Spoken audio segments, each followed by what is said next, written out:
حضرت علی رضی اللہ عنہ نے فرمایا، تین اوصاف ایسے ہیں کہ جس شخص میں موجود ہوں وہ کامل ایمان رکھتا ہے۔ نمبر 1، جب وہ راضی اور خوش ہو تو خوشی میں آ کر کوئی برا کام نہ کرے۔ نمبر 2، جب وہ ناخوش ہو تو ناخوشی کے باعث حق سے باہر نہ ہو جائے۔ نمبر 3، جب قدرت پائے تو کسی سے کوئی ایسی چیز نہ لے جس کا وہ حقدار نہ ہو۔ ایمان کی 3 علامات یہ ہیں: کثرت تقوی، نفس کی شہوتوں کو دبا کر رکھنا اور نفسانی خواہشات پر غالب آنا۔ حضرت علی رضی اللہ عنہ نے فرمایا، 3 خصائص ایسے ہیں کہ جس شخص میں وہ موجود ہوں وہ ضرور کامل ایمان رکھتا ہے۔ نمبر 1، غصے اور خوشی کی حالت میں انصاف کرے۔ نمبر 2، فکر و غنا میں میانہ روی اختیار کرے۔ نمبر 3، اللہ تعالیٰ کے عذاب کا خوف اور اس کی رحمت کی امید دونوں برابر رکھے۔ حضرت علی رضی اللہ عنہ نے فرمایا، جو شخص اللہ تعالیٰ کے عذاب سے نہ ڈر ہو جاتا ہے اس کا ایمان چلا جاتا ہے۔ ایمان اس کا نام ہے کہ انسان مصیبت میں صابر اور نعمت میں شکر گزار رہے۔ ایمان وہ روشن ستارہ ہے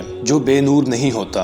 ایمان زبان کے اقرار اور اعمال بدن کا نام ہے۔ اپنی سوچوں کو پانی کے قطروں سے زیادہ شفاف رکھو، کیونکہ جس طرح قطروں سے دریا بنتا ہے اسی طرح سوچوں سے ایمان بنتا ہے۔ جو شخص اپنے ایمان کو کامل کرنا چاہتا ہے تو اسے چاہیے کہ جس کسی سے دوستی یا دشمنی رکھے تو محض اللہ تعالیٰ کے لیے رکھے، اور اگر کسی سے خوش یا ناخوش ہو تو صرف اللہ تعالیٰ کے لیے ہو۔